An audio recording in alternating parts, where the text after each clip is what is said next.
શિક્ષકો અને મુખ્ય શિક્ષકો માટેની યુટ્યુબ ચેનલ શૈક્ષણિક અને વહીવટી માહિતી માટે શ્રેયસ ડાબર.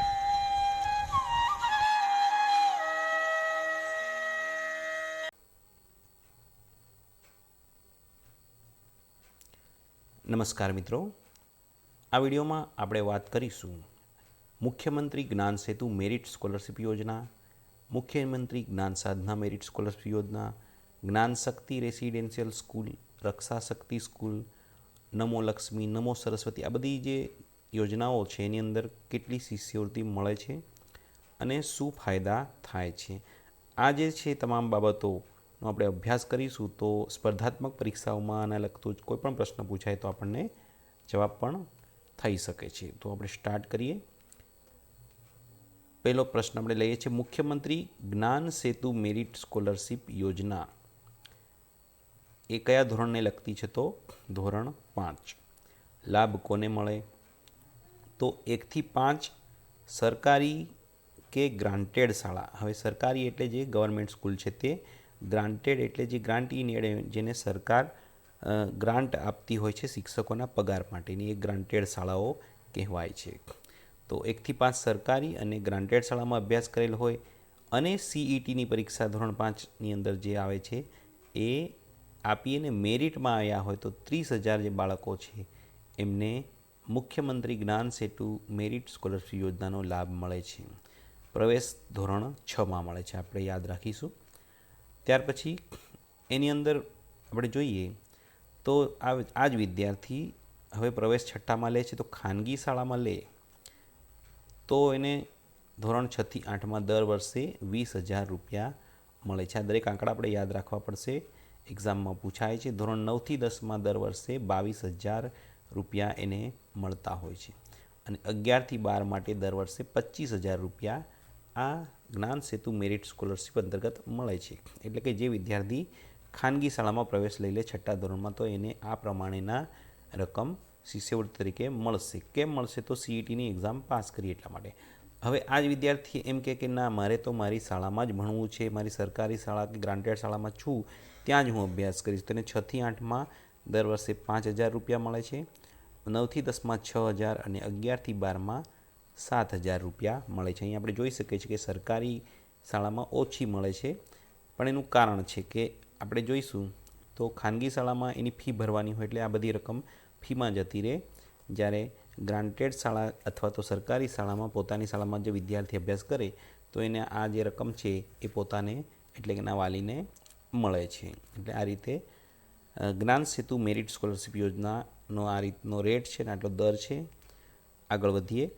બીજું, મુખ્યમંત્રી જ્ઞાન સાધના મેરિટ સ્કોલરશિપ યોજના. ધોરણ 8ની અંદર જે વિદ્યાર્થીઓ ભણે છે તેમના માટેની આ યોજના છે.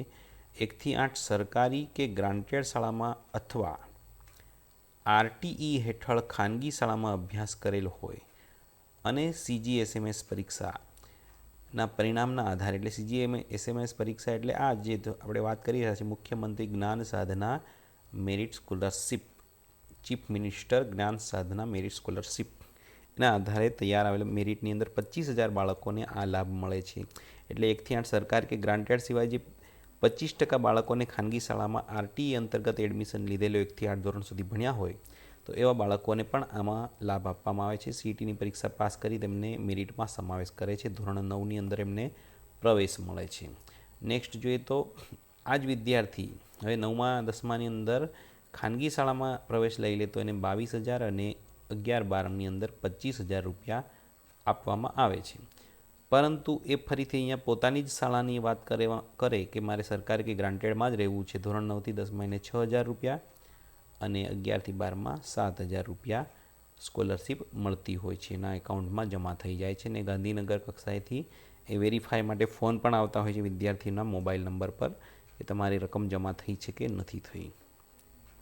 ત્યાર પછી ત્રીજો, જ્ઞાન શક્તિ રેસિડેન્શિયલ સ્કૂલ ઓફ એક્સિલન્સ, જેને કહેવાય ધોરણ 5ની અંદર વિદ્યાર્થીઓ જેમને લાભ મળે છે. 1 થી 5 સરકારી કે ગ્રાન્ટેડ શાળામાં અભ્યાસ કરેલ હોય અને CET પરીક્ષામાં મેરિટમાં આવેલ બાળક હોય તો એને 6ઠ્ઠા ધોરણની અંદર જ્ઞાન શક્તિ રેસિડેન્શિયલ સ્કૂલ, જ્યારે ચોઇસ ફિલિંગ કરવાની થાય શાળાઓની ત્યારે એમને આ પસંદગી આપવામાં આવતી હોય છે.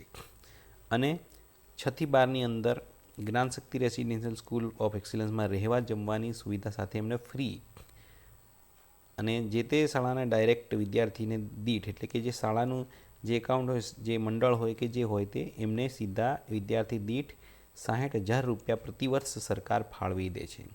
એટલે કે વિદ્યાર્થી ખાનગી શાળા જે Gyanshakti residential school of excellence છે એને સોંપી દેવામાં આવે ને એની અંદર 60,000 રૂપિયા પ્રતિ વિદ્યાર્થી દીઠ સરકાર ખર્ચ કરે છે. આ પ્રશ્ન પણ પૂછાય છે. ત્યાર પછી ચોથું જોઈએ રક્ષાશક્તિ સ્કૂલ. ધોરણ 5ની અંદર જે વિદ્યાર્થીઓ ભણે છે, CETની પરીક્ષા પાસ કરીને મેરિટમાં આવે છે ત્યારે એમને 6ઠ્ઠા ધોરણમાં પ્રવેશ મળે. ખાનગી શાળામાંથી જે બાળકો આવે છે એને 25% CETને આધારે એમાં ખાનગી શાળાવાળા બાળકોને પણ રક્ષાશક્તિ સ્કૂલની અંદર CETવાળાને પ્રવેશ આપવામાં આવે છે અને એમાં પણ વિદ્યાર્થી દીઠ 75,000 રૂપિયા ફાળવવામાં આવતા હોય છે. નમો લક્ષ્મી યોજના ફક્ત કન્યાઓ માટેની યોજના કઈ છે? તો નમો લક્ષ્મી યોજના એ ધોરણ 8 પછી કોને લાભ મળે? તો જે કન્યાઓએ, ખાસ કરીને કન્યા શબ્દ વાપરે છે, જે કન્યાઓએ ધોરણ 8માં સરકારી કે ગ્રાન્ટેડ શાળાઓમાં અભ્યાસ કરેલ હોય અથવા જે કન્યાએ ધોરણ 8માં ખાનગી શાળામાં અભ્યાસ કર્યો પરંતુ એની વાલીની વાર્ષિક આવક 6 લાખથી ઓછી હોય તેમને આ લાભ નમો લક્ષ્મીનો મળે છે. એટલે કે સરકારીમાં હોય તો મળે જ, ગ્રાન્ટેડમાં પણ મળે જ, પણ ખાનગીમાં ભણ્યા હોય તો તમને વાર્ષિક 6 લાખની આવકની મર્યાદા લાગુ પડશે. એમાં શું લાભ છે? ધોરણ 9 અને 10 માટે કુલ 20,000 રૂપિયા કન્યાને આપવામાં આવે છે. કઈ રીતે આપવામાં આવે છે? દર મહિને 10 માસ સુધી એમને 500 રૂપિયા આપવામાં આવે છે અને 10મું પાસ થાય ત્યારે બાકીના 10,000 આ રીતે કુલ 20,000 રૂપિયા એમને ચૂકવવામાં આવે છે.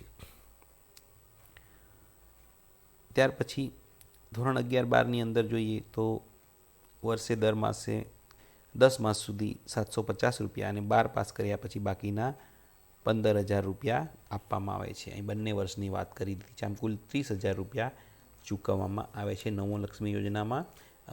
20,000 9-10ની અંદર અને 11-12 માટે 30,000, આમ ટોટલી 50,000 રૂપિયાની યોજના છે.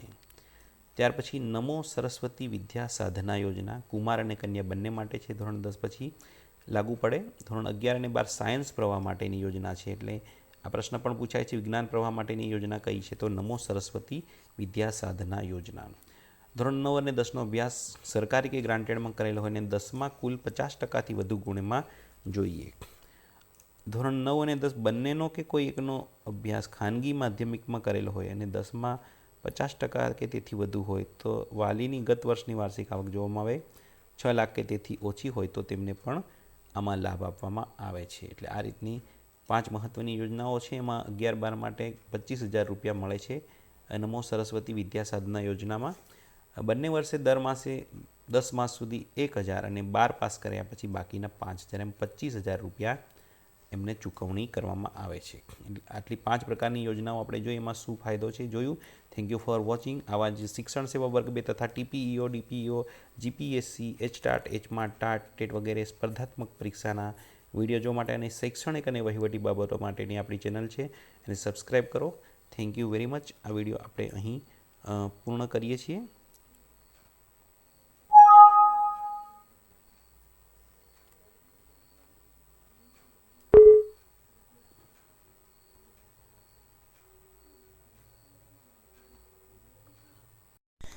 શિક્ષકો અને મુખ્ય શિક્ષકો માટેની YouTube ચેનલ શૈક્ષણિક અને વહીવટી માહિતી માટે શ્રેયસ ડાબર